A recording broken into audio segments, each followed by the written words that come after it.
Vikram phone பண்ணி கூப்பிடுறாரு வேதாவை. ஒரு நிமிஷம் இங்கே வா அப்படின்னு சொல்லிட்டு கூப்பிடுறாரு மாடிக்கு போகிறாங்க. வேதா போன உடனே சொல்கிறாரு, இங்கே பாரு என்னை மன்னிச்சிடு அப்படின்னு சொல்லிட்டு ஒரு பொக்கே கொடுக்குறாரு. ஐ லவ் யூ, நீ தான் என்னோட ஒய்ஃப் அப்படின்னு சொல்கிறாரு. அதை கேட்டவுடனே பயங்கரமாக கோவம் வருது. அந்த பொக்கேவை பிடிங்கி தூக்கி அடிக்கிறாங்க. யாருக்கு ஒய்ஃப்? நானா? இல்லவே இல்லை விக்ரம், நீங்கள் பேசாதீங்க. தன்விக்கு மட்டும்தான் என் அம்மாவா நீங்கள் பார்த்தீங்க. இவ்வளோ நாள் உங்கள் கூட இருந்தேன், அப்போல்லாம் நான் ஒய்ஃப்னு உங்களுக்கு தோணவே இல்லையா அப்படின்னு சொல்லிட்டு வேதா பயங்கர கோவமாக பேசிகிட்டு இருக்காங்க. என்னை விட்டுருங்க. ஆமாம், உங்களுக்கு தன்வி வேணுமா நான் வேணுமான்னு கேட்டால் நீங்கள் என்ன முடிவு எடுப்பீங்க அப்படின்னு சொல்லிட்டு வேதா கேட்குறாங்க. என்ன வேதா இப்படி பேசிகிட்டு இருக்கா? எனக்கு ரெண்டுமே ரெண்டு கண்ணு மாதிரி அப்படின்னு சொல்கிறாரு. பேசாதீங்க விக்ரம், பேசாதீங்க, தயவு செய்து பேசாதீங்க.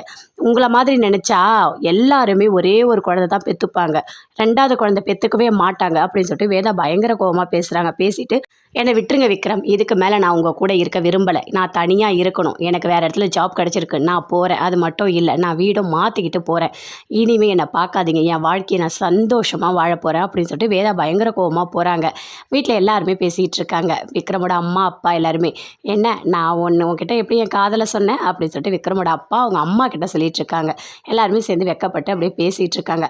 விக்ரம் மேலே மாடிக்கு போயிருக்கான், 2.20 அந்த மாதிரி போயிருக்கான் அப்படின்னு சொல்கிறாரு. அப்படியா, நல்ல வேலை, இனிமேல் வந்தால் கண்டிப்பாக வேதாவோட தான் வருவான் அப்படின்னு சொல்லிட்டு வீட்டில் எல்லாருமே சந்தோஷமாக இருக்காங்க. ஆனால் விக்ரம் மட்டும் வராரு. என்ன நீ மட்டும் வர, வேதா எங்க அப்படின்னு சொல்லிட்டு விக்ரமோட அம்மா கேட்குறாங்க. வேதா இனிமேல் வரமாட்டா, அவ்வளோதான், அவள் போகிறா அப்படின்னு சொல்கிறாரு. அதை கேட்டோன்னே பயங்கரமாக கோவம் வருது.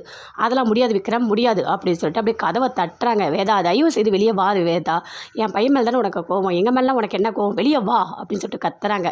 காவேரி கதவை திறக்கிறாங்க. இங்கே பாரு காவேரி, உன்னை கெஞ்சி கேட்குறேன், தயவு செய்து இங்கே போயிடாதீங்க, வேதா வீட்டுக்கு அனுப்பு அப்படின்னு சொல்கிறாங்க. அதெல்லாம் முடியாது, தயவு செய்து என் பொண்ணை விட்டுருங்க, என் பொண்ணு என்ன நினைக்கிறாளோ அப்படியே இருக்கட்டும் அப்படின்னு சொல்லிட்டு வேதாவோட அப்பா சொல்கிறாரு. சொல்லிட்டு உள்ளே போகிறாரு.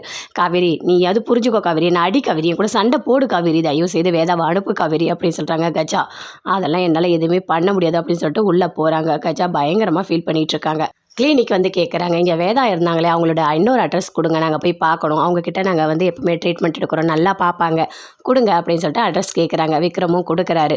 விக்ரம் வீட்டில் இருக்காங்க. அப்போ அவங்க டீச்சர் ஃபோன் பண்ணுறாங்க. நாங்கள் தன்வியோட டீச்சர் பேசுகிறேன், நீங்கள் ஸ்கூலுக்கு வாங்க, உங்களை பார்த்து உங்ககிட்ட பேசணும் அப்படின்னு சொல்கிறாங்க. நான் வந்துடுறேன் அப்படின்னு சொல்லிட்டு விக்ரம் போகிறாரு. போயிட்டு அவங்க மேமை பார்க்குறாரு. ஆமாம் இங்கே வா தன்வி, இங்கே வா அப்படின்னு சொல்லிட்டு கூப்பிடுறாங்க. இங்கே வா, உன்னோட பேக் எல்லாம் ஓப்பன் பண்ணுமா அப்படின்னு சொல்லிட்டு ஓப்பன் பண்ணி பார்க்குறாரு. எங்கே புக்கு எங்கே அப்படின்னு சொல்லிட்டு விக்ரம் கேட்குறாரு. இங்கே பாருங்கள், உங்கள் பொண்ணு புக்கெல்லாம் எடுத்துகிட்டு வரதே கிடையாது, படிக்கிறதும் கிடையாது, எதுவுமே கண்டுக்கிறது கிடையாது, அப்படியே அமைதியாக இருக்கா, அவள் என்ன சொன்னாலும் கேட்குறதே இல்லை, எனக்கு எதுவுமே புரியல விக்ரம், அதான் உங்களை கூப்பிட்டு நான் கேட்குறேன் அப்படின்னு சொல்லிட்டு டீச்சர் சொல்கிறாங்க. எதுவுமே விக்ரமால் சொல்ல முடியல. ஐயோ தன்விக்கு என்ன ஆச்சுன்னே தெரியலையே அப்படின்னு சொல்லிட்டு ரொம்ப ஃபீல் பண்ணுறாரு. ஒரு வேளை வேதா வீட்டுக்கு வரலன்ற அதை பற்றி தான் யோசிச்சுட்டு இருக்காளோ அப்படின்னு சொல்லிட்டு விக்ரம் பயங்கரமாக ஃபீல் பண்ணிகிட்டு இருக்காரு. இங்கே பாருங்கள் மேடம், இனிமேல் இந்த மாதிரிலாம் எதுவுமே நடக்கவே நடக்காது. தன்வி எப்பவும் போல் நல்லா படிப்பா, புக்கெல்லாம் கொண்டு வருவா, அதுக்கு நான் தான் பொறுப்பு, இந்த ஒரு வாட்டி மட்டும் மன்னிச்சுக்கோங்க அப்படின்னு சொல்கிறாரு. வீட்டுக்கு தன்வியை கூட்டிகிட்டு வராரு. என்ன ஆச்சு தன்வி உனக்கு, ஏன் நீ இப்படிலாம் பண்ண அப்படின்னு சொல்லிட்டு கேட்குறாரு. அது மட்டும் இல்லை, பாத்ரூமில் மயங்கி விழுந்திருக்கன்னு சொல்கிறாங்க, என்ன ஆச்சு உனக்கு அப்படின்னு கேட்குறாரு. இல்லைப்பா, எனக்கு கண்டிப்பாக வேதா அம்மா வேணும்ப்பா, நான் போய் என்கிட்ட கூட பேசலப்பா அப்படின்னு சொல்கிறாங்க. அது எல்லாமே மாறும் சரியா, வேதா கண்டிப்பாக வீட்டுக்கு வருவா, நான் பொறுப்பு, ஓகேவா அப்படின்னு சொல்கிறாரு. அதை கேட்டோடனே தன்வி ஓகேப்பா அப்படின்னு கத்துறாங்க.